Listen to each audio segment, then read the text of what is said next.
Hey guys, Cav321 here. Right here I have an RTX 3070 Founders Edition, which I managed to get at Best Buy a couple weeks ago. I'm really excited for today's video because I've been trying to get one ever since it came out. It took about 2 months-ish after I started trying to actually get one, and in today's video I'm going to be installing it, doing some benchmarks with my Ryzen 7 3700X, and then going over a few accessories that I think pair really well with the Founders Edition specifically. So I'm going to unbox it first and get into the other stuff, but before we do that, I'm just going to mention that I'm putting timestamps below in the play bar and in the description if you want to skip to a certain part. I'm also going to go over how I managed to get one and what tips I have if you want to get one at the end of the video. My friend Joey managed to get one as well, so we kind of use the same method. Let's get into the unboxing.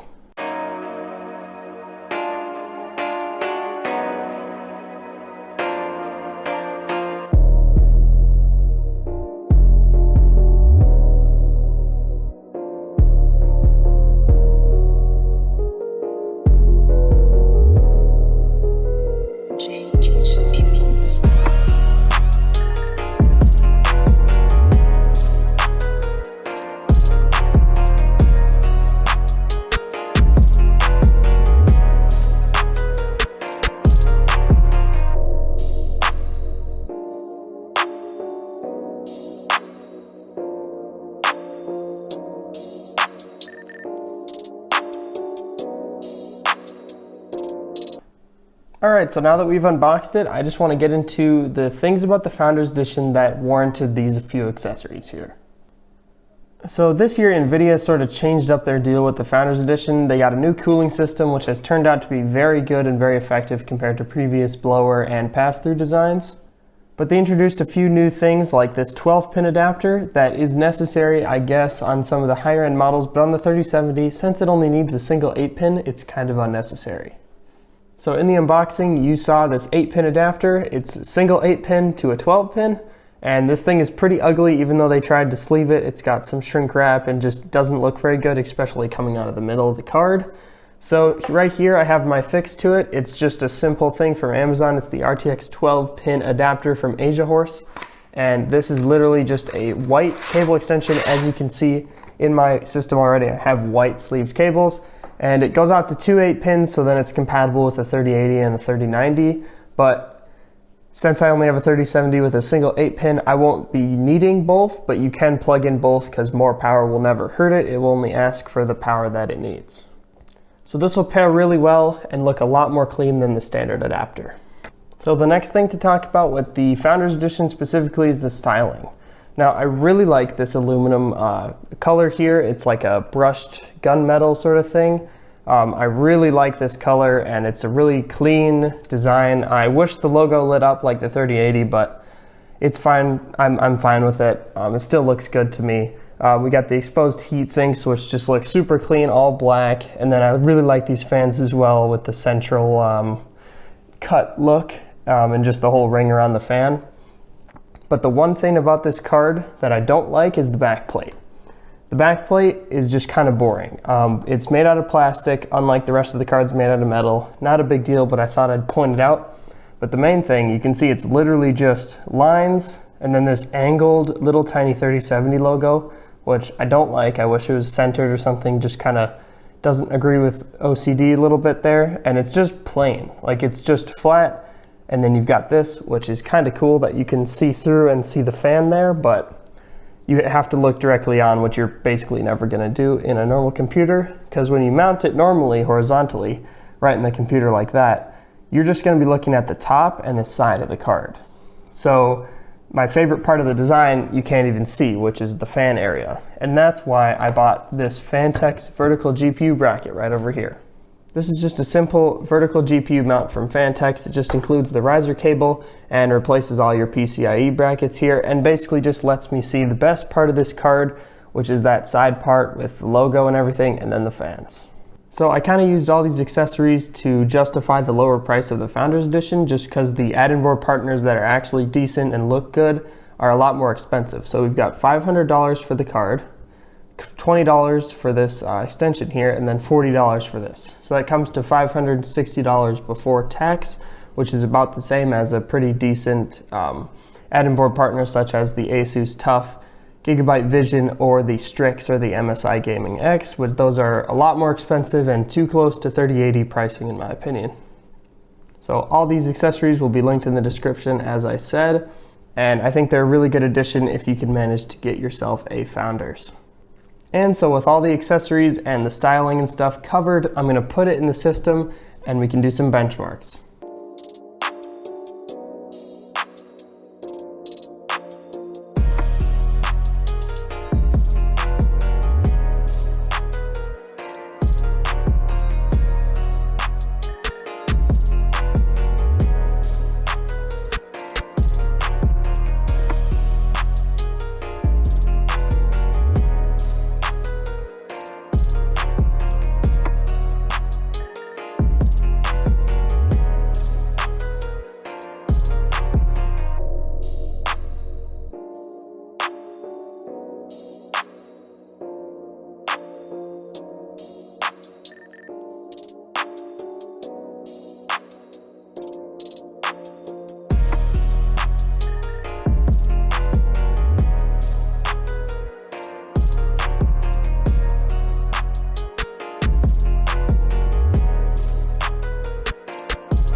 So with the 3070 installed here and on my desk, I set up all the lighting to be white. I think it looks really good with the white and how it reflects off and brightens up the card.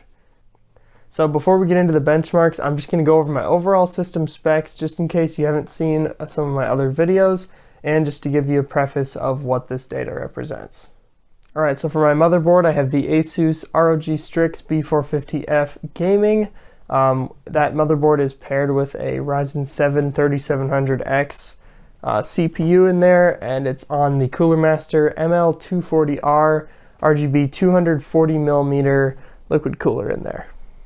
My 3700X will be running at 4.4 gigahertz completely locked, and it stays at about 65C with that cooler. For RAM, I've got 32 gigs of the G.Skill Trident Z 3000 speed. Once again, it's set to 3000 speed. And then just for airflow, I'm going to shut the glass when I do all this testing, but I've got 3 intake fans, 1 exhaust fan, and then 2 of the fans on the radiator. And of course for the thermals, keep in mind that this is vertical mount, even though the Fantex vertical mount does push the GPU back quite a ways to give it some breathing room. And powering this whole system is a Cooler Master 650 watt bronze power supply. I know that's a weird thing with this generation of graphics cards, is how a lot of people have these weird thoughts that their power supply is not going to be enough. So far I haven't experienced any sort of power limitations or anything with a 650, so that's the recommended power supply, but a lot of people are concerned they need to go over it. It's been fine for me, probably a different story with the 3080 and 90 though. And just in case you don't know, that's a Cooler Master TD500 mesh case. And these benchmarks, I'm all just going to run them independently, but then I'm going to compare them to my previous GPU, which isn't really comparable just because I made a pretty big jump. But I'm going to include it anyways, just in case you guys want to compare that. It's the GTX 1660 Ti from MSI. I recorded some benchmarks before I got this. I would say that card is about equivalent to a 1070, in between a 1070 and a 1070 Ti. So that's basically like a 2-generation jump then to this. So I'm going to have 2 results from the 3070. I'm going to have one just on default overclocking, so MSI Afterburner set to completely default, let it boost and do fan profiles on its own. And then for the OC results, I'm going to be running a plus 80 core boost and a plus 800 memory boost on MSI Afterburner. And I'm just going to leave it on the stock fan curve the whole time, and then after the actual benchmark data, I'm going to do a little thing just explaining the temperatures during this whole thing, and of course the noise, and I'll record some noise after like an hour just heat soaking in like Heaven benchmark or something. Alright, so with that, let's get into the benchmark numbers.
So under full sustained load here, we got to a maximum of 78 degrees Celsius with the boost on and 76 degrees without it on. I have it running in Heaven here. I've been having it running for about 30 minutes, and it's not too loud. You can definitely hear it. I usually wear headphones when I game anyways, and that's the only time it's really going to get to this level of noise. But I'll hold the mic up to the glass here and let you guys take a listen.